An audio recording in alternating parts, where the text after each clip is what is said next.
भगवान विष्णु का 10वां और अंतिम अवतार, परंतु ये अवतरित शेष है। कलयुग अपने चरम पर पहुंच चुका था। पृथ्वी पर पाप का बोझ बढ़ता जा रहा था। धोखा, हिंसा, लोभ, अधर्म, ऐसा लग रहा था जैसे मानवता की आखिरी किरण भी बुझने वाली है। देवता चिंतित हो उठे। धर्म लुप्त हो रहा था और अधर्म की अंधेरी रात चारों ओर फैल चुकी थी। इसी समय ब्रह्मांड में एक दिव्य घोषणा गूंजी, जब जब पाप बढ़ेगा तब तब मैं अवतार लेकर धर्म की स्थापना करूंगा।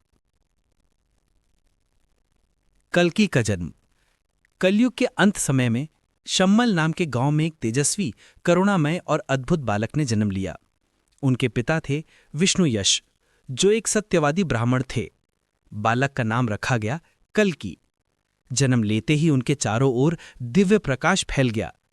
सुरों ने घोषणा की, ये विष्णु का अंतिम अवतार है जो अधर्म का अंत करेगा। युद्ध कौशल और दिव्य शक्ति। कल्कि बचपन से ही अद्भुत बल और बुद्धि के धनी थे। उनका ज्ञान गहन था, निर्णय तेज और हृदय दयालु। उन्होंने वेदों का अध्ययन किया और अद्वितीय शस्त्र विद्या सीखी।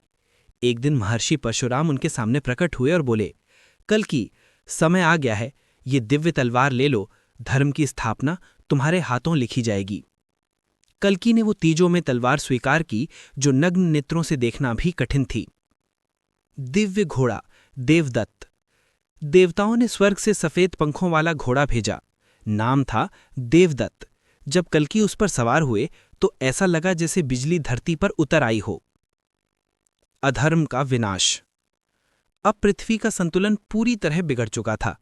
दुष्ट राजा, काले मंत्रियों और अत्याचारी सेनाओं ने मानवता का दम घोंट दिया था। कल्कि ने एक एक करके सभी अत्याचारी राजाओं का अंत किया। जहां जहां उनकी तलवार चली वहां पाप की जड़ें सूखने लगीं। लोग फिर से राहत की सांस लेने लगे। उनकी सेना में ऋषि, संत, सिद्ध पुरुष और वे लोग थे जो सच में धर्म चाहते थे। कल्कि की दिव्य तलवार जहां घूमती वहां से अंधकार मिटकर प्रकाश फैल जाता।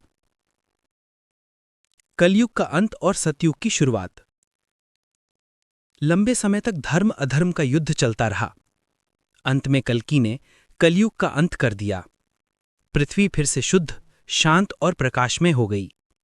और फिर कल्कि अवतार ने सतयुग की शुरुआत की, जहां सत्य, धर्म, करुणा, प्रेम और समरसता का शासन था।